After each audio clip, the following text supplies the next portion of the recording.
दोस्तों आज की डेट है 9 नवंबर 2020 और आपका स्वागत है यूपीएससी पीएससी एग्जाम मंथन में।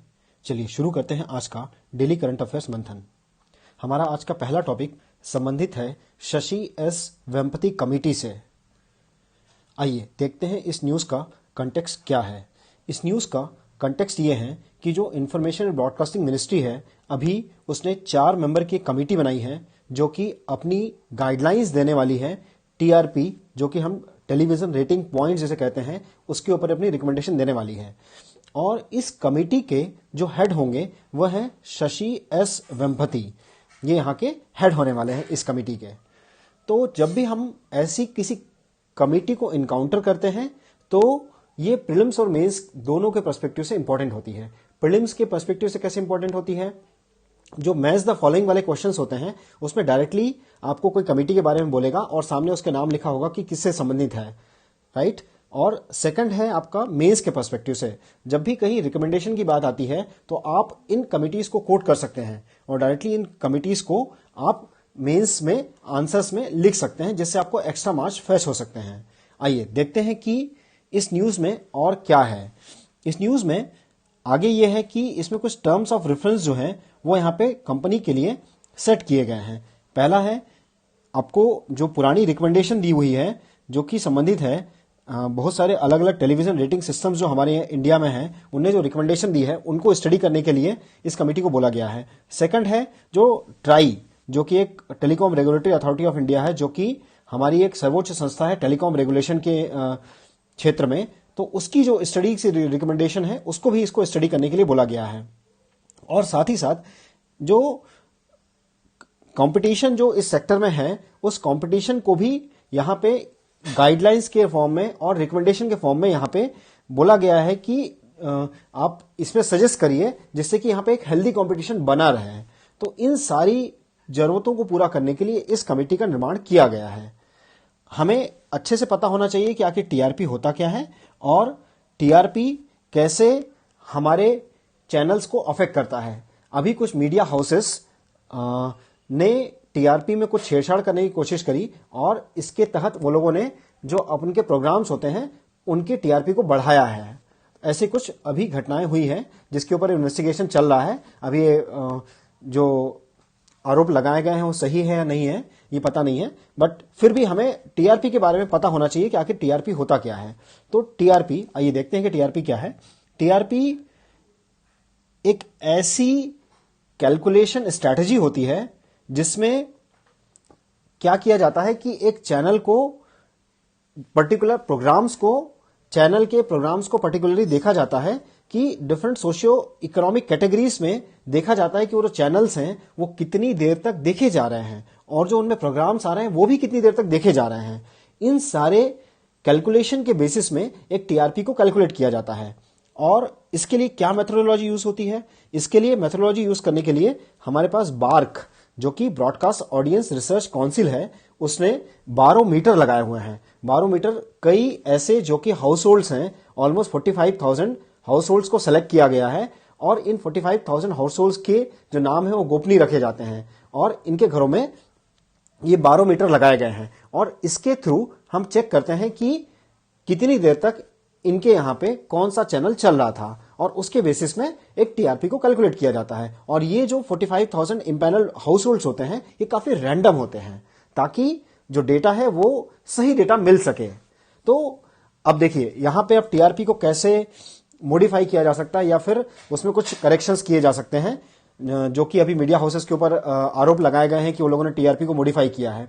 एक तो ये है कि कहीं से वो ये जो 45,000 एम्प्लॉय 45,000 जो हाउस होल्ड्स हैं इनका डेटा कहीं से निकाल लें और इनको एक्स्ट्रा पैसे दे दें ताकि वो जब भी उसमें कोई कि वो लोग ज्यादा से ज्यादा उस चैनल को देखें, ज्यादा से ज्यादा वो लोग किसी प्रोग्राम को देखें जिससे उन चैनल्स का टीआरपी बढ़ेगा। अब आखिर में ये लोग क्यों ऐसा करना चाहेंगे? अगर टीआरपी आपका अच्छा होगा तो आपको एडवर्टाइजमेंट के पैसे अच्छे मिलेंगे, आपकी जो रेटिंग है वो अच्छी होगी और दूसरे चैनल के कंपैरिजन में आपका चैनल जो है वो ज्यादा प्रमोट होगा। तो ये सब फायदे हैं टीआरपी के, इसलिए टीआरपी को मॉडिफाई करने की कोशिश की जाती है। ये तो एक तरीका हो गया। सेकंड तरीका क्या होगा? जो हमारे चैनल ऑपरेटर्स हैं, जो लोकल चैनल ऑपरेटर्स होते हैं हमारे यहाँ, उन लोकल चैनल ऑपरेटर्स को जो अपने केबल ऑपरेटर्स हैं, उन लोकल चैनल केबल ऑपरेटर्स को ये मीडिया हाउसेस जो हैं, मीडिया हाउसेस या चैनल वाले जो हैं, ये एक्स्ट्रा पैसे देते हैं कि बाय डिफॉल्ट ये वाले चैनल को सेट किया जाए। जैसे ही वो टीवी ऑन होगा तो ये बाय डिफॉल्ट ये वाले चैनल चालू हो जाने चाहिए। तो इस टाइप की करेक्शंस किए जा रहे हैं टीआरपी में। तो ऐसे कई आरोप लगाए गए हैं अभी रिसेंट कुछ चैनल्स पे और मीडिया हाउसेस पे, उन पे इन्वेस्टिगेशन चल रहा है। तो हमें ये कंप्लीट एक पिक्चर हमारे दिमाग में होनी चाहिए कि आखिर टीआरपी जब कहा जाता है तो क्या है वो TRP, right. Let's move to the next section, the broadcast audience research council. It is an industrial body jointly own by, कौन कौन इसको जॉइंटली ओन कर रहे होते हैं? Advertisers, ad agencies, broadcasting companies और इंडियन सोसाइटी ऑफ एडवर्टाइजमेंट जो है इसको रिप्रेजेंट कर रहा होता है। ठीक है, तो ये इस कंप्लीट न्यूज का कंटेक्स्ट था। यहां पे आपको शशि एस वेम्पति कमेटी के बारे में समझ में आना चाहिए। टीआरपी क्या होता है, कैसे कैलकुलेट किया जाता है, मीडिया हाउसेस के ऊपर क्यों आरोप लगाए गए हैं, ये सारी इंफॉर्मेशन आपको इस आर्टिकल से मिल जाना चाहिए। चलिए अगले आर्टिकल पे चलते हैं। हमारा अगला आर्टिकल संबंधित है ministry of port, shipping and waterways से।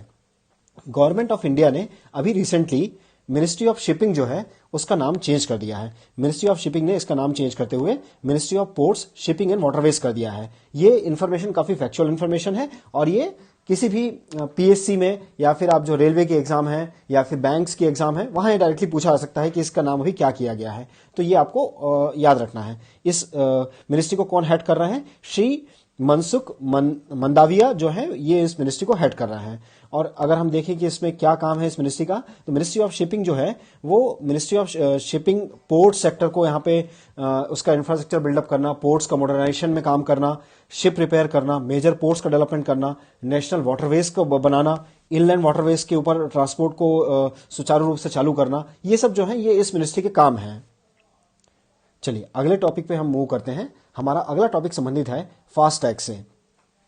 फास्टैग काफी चर्चा में रहा है और लास्ट के 1 सालों से इसके ऊपर कई बार डेडलाइन जारी की गई थी कि अब ये कंपलसरी होगा, अब ये कंपलसरी होगा, लेकिन किसी कारणों से ये डेट एक्सटेंड होती जा रही थी। तो अब इस न्यूज का ये कंटेक्स्ट है कि मिनिस्ट्री ऑफ रोड ट्रांसपोर्ट एवं हाईवेज ने ये बोल दिया है कि 1 जनवरी 2021 से जो फास्टैग्स होंगे वो कंपलसरी होंगे। सारे 4 व्हीलर्स गाड़ियों में ये चीज होनी ही चाहिए। अभी क्या हो रहा है, अगर आप जाते हैं तो अगर टोल प्लाजा पे क्या होता है कि एक कैश वाला एक काउंटर होता है जहां से आप जाके अभी भी उसको यूज कर सकते हैं और बाकी जो फास्टैग लेन्स हैं वो वहां पे ऑलरेडी ऑक्यूपाइड है, बट यहां कैश वाला सिस्टम भी अभी भी एग्जिस्ट कर रहा है।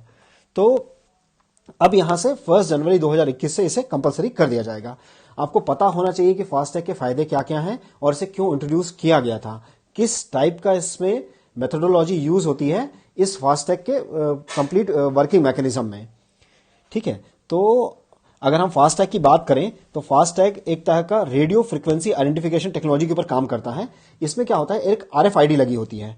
आपके जो फास्टैग जो आपकी गाड़ियों में लगे होते हैं उसमें एक आरएफआईडी लगी होती है और जैसे ही आप किसी पर्टिकुलर टोल प्लाजा में जाते हैं तो यहां पे एक स्कैनर लगा होता है जो आपकी व्हीकल होगी, उस व्हीकल के ऊपर इस आरएफआईडी को स्कैन करेगा और आइडेंटिफाई करेगा कि ये किस व्हीकल से एसोसिएटेड है और इसके थ्रू वो वहां से पैसे डायरेक्टली आपके बैंक अकाउंट से डिडक्ट कर लेगा। जो भी फास्टैग जिस भी बैंक अकाउंट या फिर अगर पेटीएम से लिया हुआ है पेटीएम से या फिर किसी बैंक से लिया हुआ है तो बैंक से या फिर जो भी आपका वैलेट होगा उससे डायरेक्टली आपके पैसे क्रेडिट डिडक्ट हो जाएंगे।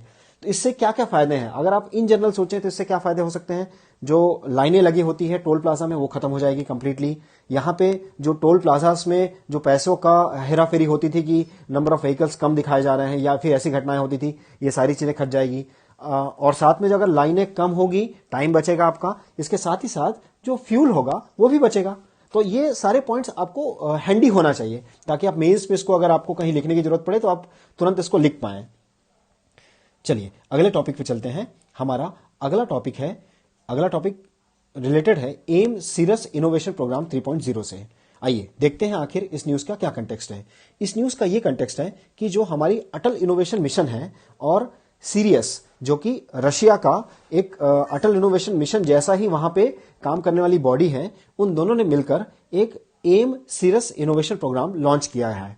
ये जो इनोवेशन प्रोग्राम है ये 14 दिन का वर्चुअल प्रोग्राम होने वाला है। Virtual program in the sense ये ऑनलाइन इसमें लोग पार्टिसिपेट करेंगे और किसी तरह का कोई ऐप या मोबाइल सॉफ्टवेयर जो है वो डेवलपमेंट करने वाले हैं यहाँ पे। तो ये वर्चुअल प्रोग्राम है एक तरह का।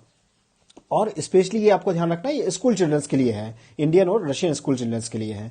और यह अभी तक का पहला Indo Russian bilateral youth innovation initiative है, राइट। तो इसमें दोनों तरह के एप्लीकेशंस बनाए जाएंगे, वेब के लिए भी, जो कि इंटरनेट से चलने वाले जितने अपने मोबाइल और आपके लैपटॉप दोनों के लिए, और मोबाइल बेस्ड टेक्नोलॉजी तो होंगी ही होगी इसमें, तो दोनों कंट्रीज के लिए वो यूजफुल होंगे। तो ये कंप्लीट हमने देखा कि इससे संबंधित ये मिशन है। और इसके साथ में अगर हम देखें तो टोटल 8 वर्चुअल प्रोडक्ट्स यहाँ पे बनाने की बात कही जा रही है, और यहाँ पे मेंटर्स वगैरह एलोकेट किए जाएंगे। 16 एजुकेटर्स और मेंटर्स यहाँ पे एजुकेट किए जाएंगे, इसमें एम्प्लॉय किए जाएंगे, और ऑलमोस्ट 48 स्टूडेंट्स जो है वो पार्टिसिपेट करने वाले हैं इसमें। कैसे कैसे टाइप की टेक्नोलॉजीज इसमें यूज होने वाली है, ब्लॉकचेन टेक्नोलॉजी यूज होने वाली है, ये इस साल का प्रीलिम्स का क्वेश्चन है, ब्लॉकचेन के ऊपर इसमें क्वेश्चन पूछा हुआ था। मशीन लर्निंग काफी चर्चा में रहता है, ये किसी भी समय आपको किसी भी एग्जाम में पूछा जा सकता है। आर्टिफिशियल इंटेलिजेंस, ये भी आपको पता होना चाहिए इसके क्या फायदे हैं और क्या फायदे नहीं हैं, राइट। चलिए अगले टॉपिक पे चलते हैं। हमारा अगला टॉपिक संबंधित है ब्लू मकाऊ से। क्या है आखिर इस न्यूज का कंटेक्स्ट? इस न्यूज का कंटेक्स्ट यह है कि अभी रिसेंटली कोई ब्लू मकाऊ या फिर हाइंस मकाऊ, जो सेम नाम है, जो कि एक नीले रंग का तोता होता है, आप यहां पे देख पा रहे हैं इस इमेज में। तो इसे असम स्टेट जू कम बॉटनिकल गार्डन जो गुवाहाटी में स्थित है, उसने, जो लोग इसकी तस्करी कर रहे थे उसके पास से इसको छुड़ाया है। तो इसी के ऊपर ये कंटेक्स्ट है इस न्यूज का। हमें ऐसे, जब भी ऐसे कोई किसी प्राणी का नाम आता है तो हमारे पास कुछ उससे एसोसिएटेड इन्फॉर्मेशन हमें पता होनी चाहिए, जैसे कि उसके IUCN स्टेटस क्या है, उसका साइट्स में इंडेंजर्ड स्टेटस क्या है, साइट्स, या फिर आपका वाइल्ड लाइफ प्रोटेक्शन एक्ट के किस अपेंडिक्स में वो आता है। जैसे यहाँ पे साइट्स का इसका अपेंडिक्स स्टेटस अपेंडिक्स 1 आया हुआ है, तो ये इन्फॉर्मेशन हमें पता होना चाहिए। इस साल UPSC प्रीलिम्स 2020 में अपेंडिक्स जो 6 है, जो कि वाइल्ड लाइफ प्रोटेक्शन एक्ट का, उसके बारे में पूछा था कि उसमें कैसे एनिमल्स को रखा जाता है। तो जब भी आप इस टाइप के कोई जीव को पढ़ते हैं तो उसमें ये इन्फॉर्मेशन निकालने की कोशिश किया करिए। चलिए हम देखते हैं कि ब्लू मकाउस का साइंटिफिक नाम क्या है। तो इसका साइंटिफिक नाम है एनोरोडॉन हाइनगस हाइसीथिनस, ये इसका वैज्ञानिक नाम है। और उसके बाद ये एक तरह का पैरट है, तोता है, और सेंट्रल और ईस्टर्न साउथ अमेरिका में इसका मिलना होता है। With a length of about 1 metre, 1 metre तक इसकी लेंथ हो सकती है। It is longer than any of the species of the parrot, 1 metre length तक ये होता है। तो आप सोच सकते हैं कि कितना बड़ा तोता होगा ये। और ये लार्जेस्ट मकाऊ है, लार्जेस्ट तोता है अभी तक का, और लार्जेस्ट फ्लाइंग पैरट स्पीसीज भी है। तो ये आपको ध्यान रखने वाली पॉइंट है इसका, दोनों चीजें ध्यान रखने वाली है, ये वाला पॉइंट और ये वाला पॉइंट। इसके साथ में अगर इसका IUCN स्टेटस देखा जाए तो ये वल्नरेबल है इसका। और इसको थ्रेट कैसे है, क्या खतरा है इसको? तो एक तो हैबिटेट लॉस, जंगल खत्म हो रहे हैं और अधिक से अधिक इंडस्ट्रियल डेवलपमेंट हो रहा है, इन सब कारणों से इसका हैबिटेट लॉस हो रहा है। Trapping of the wild birds in the pet trade, trading जो हो रही है, तस्करी हो रही है, उन सब में इसके कारण से इसकी अधिक से अधिक तस्कर लेके जाने की कोशिश कर रहे होते हैं। इस कारण से इसकी पॉपुलेशन कंटिन्यूसली डिक्रीज हो रही है। तो ये हमने एक टॉपिक डिस्कस किया कंप्लीटली ब्लू मैकाउस के ऊपर। थैंक यू दोस्तों, आज हमारे पास इतने ही टॉपिक थे डिस्कस करने के लिए। आज के लगभग सारे इंपॉर्टेंट टॉपिक हमने यहाँ पे डिस्कस कर लिए हैं। दोस्तों, अगर आपको हमारे द्वारा शेयर की जाने वाली खबरें और हमारे द्वारा शेयर किए जाने वाले वीडियोस अच्छे लग रहे हैं तो आप हमारे YouTube चैनल को जरूर सब्सक्राइब करें, और हमारे फेसबुक ग्रुप जो कि CGPSC, UPSC, CGPSC and MPPSC मंथन है, इसे जरूर ज्वाइन करें। Thank you, thanks for the discussion.